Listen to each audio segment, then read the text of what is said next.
കൊച്ചിയിൽ കള്ളനോട്ടുമായി ബംഗ്ലാദേശ് സ്വദേശി പിടിയിൽ. ബംഗ്ലാദേശ് അലൈപൂർ സ്വദേശി സലീം മണ്ഡലിനെയാണ് പോലീസ് അറസ്റ്റ് ചെയ്തത്. 18 വർഷമായി കേരളത്തിൽ താമസിച്ചു വരികയാണ് പ്രതിയെ പോലീസിന് പുറമെ കേന്ദ്ര ഏജൻസികളും ചോദ്യം ചെയ്തു വരികയാണ്. വിവരങ്ങളുമായി സാനു കെ സജീവ് ചെയ്യുന്നുണ്ട്. സാനു, വാർത്തയുടെ കൂടുതൽ വിവരങ്ങൾ.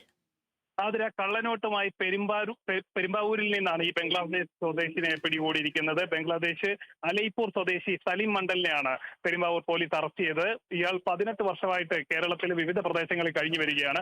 അതുമാത്രമല്ല, ഇതിലെ ഒരു പ്രധാനപ്പെട്ട കാര്യം എന്ന് പറഞ്ഞാൽ ഇതര സംസ്ഥാനങ്ങളിൽ നിന്നും വന്ന് കേരളത്തിൽ വന്ന് വിവിധ കേസുകളിൽ അകപ്പെട്ടു പോകുന്നവർക്ക് നിയമസഹായം നൽകിയിരുന്നതും ഈ ബംഗ്ലാദേശിയാണെന്നാണ് പോലീസ് വ്യക്തമാക്കിയിരിക്കുന്നത്. എന്തായാലും ഇയാളിൽ നിന്ന് നിരവധി കള്ളനോട്ടുകൾ പിടിച്ചെടുത്തിട്ടുണ്ട്. 500 നോട്ടുകളാണ് പിടിച്ചെടുത്തിരിക്കുന്നത്.